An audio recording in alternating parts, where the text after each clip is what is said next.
Think about how a standard religious prayer is usually constructed. Across almost all global traditions, the DNA is largely the same. You address a specific, named deity, and you ask for something. It might be a request for good health, a plea for divine favor, or a petition for forgiveness. It is, at its core, a transaction.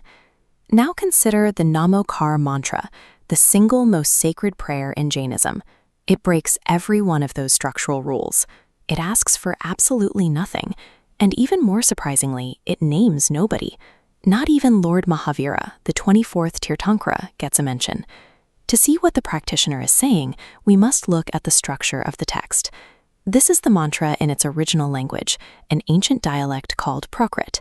It consists of exactly 35 syllables, broken down into a very specific sequence.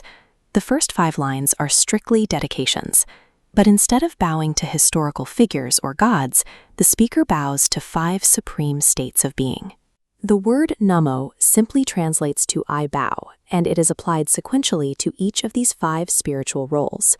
Then we reach these final 2 lines, which translate to a very specific claim, that this exact 5-fold salutation destroys all sins, and out of all auspicious things, it is the first and the foremost.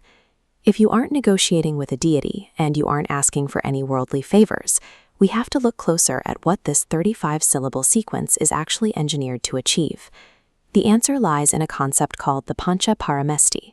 This is the Jain philosophy that true reverence belongs to spiritual states rather than the humans who temporarily occupy them. The first state the mantra addresses is the Arihants. These are the enlightened souls who have conquered their inner enemies, things like anger, ego, deceit, and greed, and achieved absolute omniscience. The second state targets the Siddhas. These are the fully liberated souls who have shed all karma and reside in an eternal state of infinite knowledge and bliss. The third and fourth lines bow to the Acharyas and Upadhyayas. These are the spiritual leaders of the monastic community and the senior teachers who meticulously preserve and transmit the ancient wisdom. Finally, the fifth line bows to all sadhus and sadhvis. This is a universal salute to every ascetic monk and nun across the world, regardless of location, who is currently walking the path of renunciation. By stripping away the names of individuals, the mantra does something highly intentional. It ensures that whoever recites it is worshiping the pure quality of liberation itself. The practitioner isn't tied to a specific historical era. They are engaging with a universal standard. The ancient text known as the Tattvartha Sutra establishes that Samyak Darshan, right faith, is the absolute foundation of the path to liberation. The Namokar Mantra is the primary tool used to build that foundation. Look at this visualization of scattered nodes snapping into a straight line. That is the psychological mechanism at play here. Because you aren't asking for anything, you aren't distracted by worldly desires. Instead, the constant repetition forces your own mind to lock into alignment with the highest state of purity. This lack of personal names or specific requests creates a philosophical vacuum, and that vacuum is exactly what gives the mantra its extraordinary power. It transcends historical disputes and specific gurus. As a result, it serves as the undisputed bedrock for all 4 distinct Jain traditions: Digambar, Shvetambar, Stanakvasi, and Terapanthi.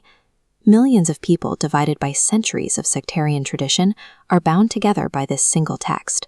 It acts as the central anchor of the religion because it chooses to elevate universal truth over individual identity.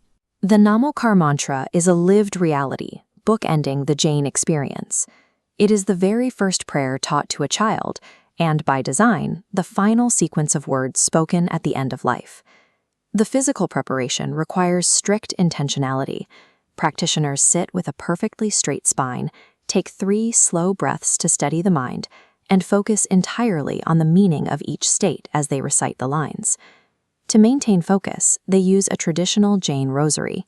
The practitioner completes exactly 108 repetitions, moving bead by bead through the physical coils of the mala.